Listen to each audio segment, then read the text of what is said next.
বন্ধুরা তোমরা সবাই কেমন আছো? আশা করি অনেক অনেক ভালো আছো। বাট আমি ভালো আছি। আবার একটা নতুন ব্লগে চলে আসলাম। ব্লগের শুরুতে সাসপেন্স অবশ্যই দেবো। চলো আজকে ব্লগটা শুরু করা যাক।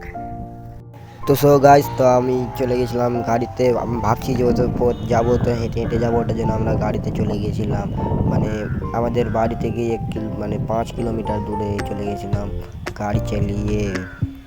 তো তোমরা দেখতেই পাচ্ছ এদিককার ভিউ একদম সেই আছে, সেই চারিদিকে খালি গাছপালা গাছপালা।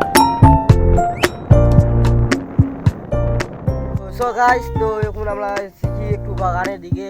তো এখন আম টাম দেখতে এসেছি। মানে আমাদের বাড়ি থেকে অনেক 5 কিলোমিটার দূরে এসেছি আমরা এখন। তো এখন আমরা মানে আম টাম এখন দেখবো। তো আম আমাদের এদিকে অনেক বড় বড় হয়ে গেছে। মানে খুব বড় হয়নি, বড় বড় হয়ে গেছে। মানে আর 2 মাস পর ভাঙতে লেগে যাবে। চলো বাগানটা তোমাদেরকে ঘুরে দেখাই। সো গাইস, তো তোমরা দেখতে পাচ্ছ আমাদের এদিকে কত বড় বড় আম হয়ে গেছে।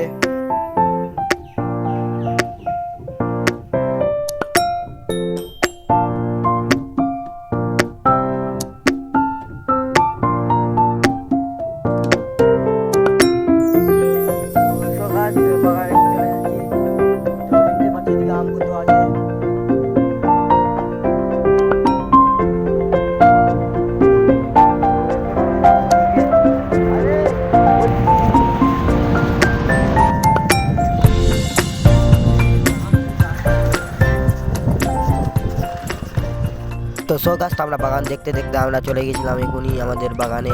তো আমাদের বাগানটা বেশি দূর না। এই যে এটা গাছে খেজুর কত সব ফুটেছে, দেখা যাচ্ছে না এই জায়গায়। এটা কি আছে এখানে? গাছটার দিকে দেখতেই পাচ্ছ কলা গাছ কত দিকে আছে, তার সঙ্গে জঙ্গলও আছে। কলা ফুটেছে একটা। তো গাছ, তো সবাই একটা ভিডিওতে কমেন্ট করছে যে যে মানে এই জায়গাটা কোথায়, এই জায়গাটা কোথায়। এই জায়গাটা আমাদের মানে মালদার ভিতরেই। তো মালদাতে এসে বলতে পারো তুমি, মালদাতে এসে ওখানে বলবা যে আমি অমৃত স্ট্যান্ড যাবো। স্ট্যান্ডে তোমাকে নেমে দিবে। এবার তোমাকে ওখানে আবার মানে গাড়িতে চাপবা, গাড়িতে চেপে বলবা যে আমি সেকেন্দ্রপুর পার্ক যাবো। তো তোমাকে সেকেন্দ্রপুর পার্কে এসে নামাবে। Tata bye bye. এই গাছে এত আম ফুটেছে, এত আম ফুটেছে যে গাছটাই পড়ে গেছে। এত আম ফুটেছে, মারাত্মক আম ফুটেছে। তো সো গাছটা আমাদের অনেক দেখে নিয়েছি। এখন বাগানটা এখন আমরা যাচ্ছি বাড়ির দিকে। তো চলো বাড়ির দিকে যাওয়া যাক।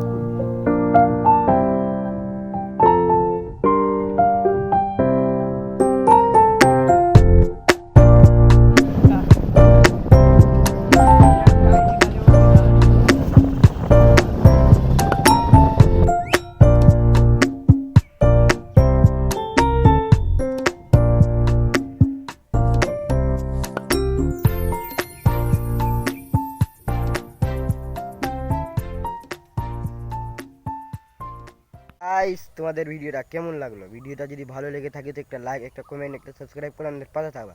আবার কোনো নেক্সট ভিডিওতে দেখাচ্ছে। তো তখন যেন টাটা বাই বাই।